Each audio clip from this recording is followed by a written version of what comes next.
Hi guys, it's Amy from Nail Polish Baby 90 and welcome to today's video. Today I am here with a product I regret buying, and I've never actually done one of these on my channel, and today's video is going to be all makeup items. So I will start with a disclaimer like everybody seems to do on these videos, that just because I don't like these products doesn't mean that you guys might not, and actually everything that I'm showing you, I have something within that brand that I love. So it just shows that every brand has hits and misses, and it's very hard for one brand to come up with everything that's amazing. So we will start with a product by Garnier. So this is one of the Garnier Roll-On Anti-Dark Circles Eye Roll-On Creams. I do actually love the original version of this, which is just clear. It's meant to, I think it has like caffeine or something in it. It's meant to tighten those bags and reduce them immediately, which I do find very effective. So when they came out with one of the tinted ones, I thought perfect. Just miss out concealer completely and just do this. This is in the shade Light, and that is my main problem with this product. Normally things you're going to put on underneath your eyes tend to be a little bit lighter than the rest of your face, just so you can get that highlighting effect, and this for the lightest shade out there is hella dark. I'm just going to do you a quick swoop here. So this is the lightest one they do, and it is orangey, and it's mainly just orangey, and it is dark, and it is just not a good colour. And if this is the lightest colour, I don't really feel that there's a lot of variety out there for people, because I would have to be a lot darker than what I am to be able to wear this under my eyes to kind of give a brightening effect. It's just really orange.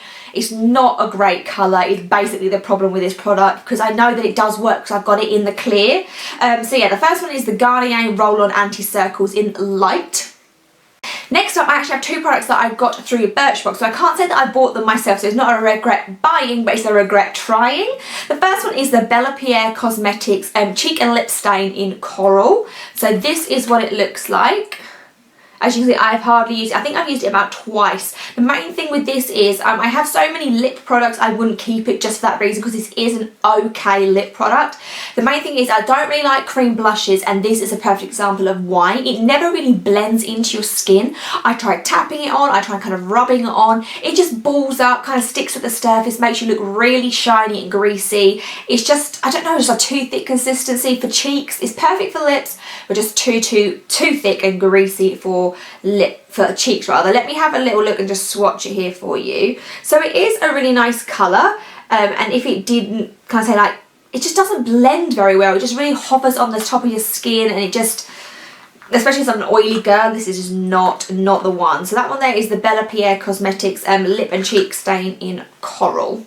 Another Birchbox product is the Bad Gal Lash by Benefit, and you all know how much I love Benefit. I've hauled Benefit on my channel so many times, but this is just a no-no, and I feel like I've heard this around the town, that before their Real came out, their mascaras weren't the best products around, but I got this through, Birchbox, when they came up and it said that you could pick any sample from any of the three, and I tried the other two, the Roller Lash and the Bad Gal, not the Bad Gal, and the they're Real, and I thought I would try the Bad Gal one to kind of make sure I tried out the whole trio. So the main thing that I don't like about this is the brush. I know that even on a mini, this is just a massive brush. I can't get in there without getting it everywhere. And when I did get it in there and did kind of get it to work, it didn't give me that much of a curl or a lift, not as much as the other ones that are similar price by Benefit. So yeah, overall, the bad brush equals bad product. So this is the Bad Gal Lash by Benefit.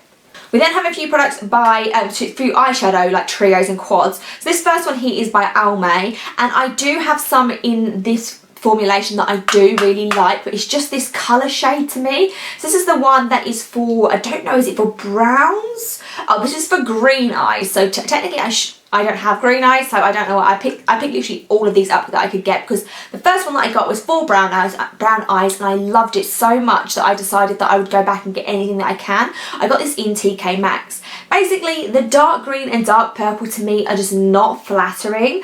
There's no way that I could use this trio without having to get like a different colour involved. And the idea for me with one of the quads or the trios is that you can use it all in one without grabbing for anything else. Otherwise, it loses its convenience of being a trio. So as you can see, you're meant to put, I should go the other side. This is meant to be on your lid, then in your crease, and then on your brow bone. The pigmentation is pretty good. It's a nice colour range, but those two greens and the purples, they just don't, I don't get why you'd put green in your crease and brown and like with purple on your lid. That's just not what you do. But they're all really nice. I have used them separately, but I can't justify keeping this when I have so many other palettes that I would grab for over the top of this one. So like I say, I do love the brown one, but for me the green one is just too much green. This is the Almay Intense 304 Green Eyes. The other quad that I have is one of the Revlon colour stays, and I've hauled, I think I had 3 or 4 of these originally, and this is my last remaining one. So this is kind of these as a whole.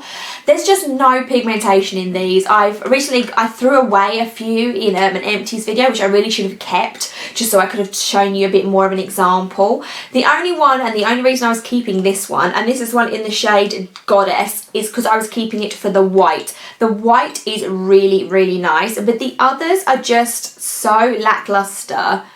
I don't know, like they're just really powdery and really glittery. The white is like bam in your face, and the others, especially the pink, because again on their recommendation you're meant to be putting the white on the brow bone, lost my white, the white on the brow bone, the light grey, which is this one, on the lid, the pink in your outer corner, and then the black in your crease, or the dark grey in your crease. So that the whole look that you could meant to get with this is that real pop of pink in the corner, which is why I got this. So I thought, oh, that's interesting, a neutral eye with a pop of colour. And the pink is just not there. Let's try and swatch these for you. Yeah. Yeah. I've tried a lot of different ones of these colour stay quads, and all of them, the pigmentation is just really lacking. You might have one shade in there that you love, and that's really why I kept as many of them for as long as I did. But overall, you can't use this to make a whole look, and therefore it's getting the chop. We then have 2 eye products, and the first one is the Maybelline Big Eyes Liner. Now my favourite like eyeliner of all time is the Maybelline Smoky Eye, so I do love Maybelline eyeliners, but this one for me, there's just no pigmentation. I don't know what to say. So the idea is that you do your top tight line with the black. Let me just do a quick line here. So it's okay, it's a bit on the grey side, it could be darker. And then you're meant to go in on your bottom lashes with the nude. And the nude is really the miss for me. Can you even see that? I'll put that like there. It doesn't really show up, and when it does, you really have to go in there. And seeing as I'm not a huge fan of pencil liners anyway, when you get one, you want it to be super soft, so you don't have to really rub in your eyes with that hard pencil. And I just found that the black was okay, but there was no point me having the black but then not using this, because it's massive, takes up so much space. And one of my other eyeliners that I love is from Maybelline, and that's better than the black one on here. So overall, the Big Eye Liner by Maybelline was not for me. And now I think about it, I think there was 2 shades that you could get this in, but I've only tried this nude and black combination.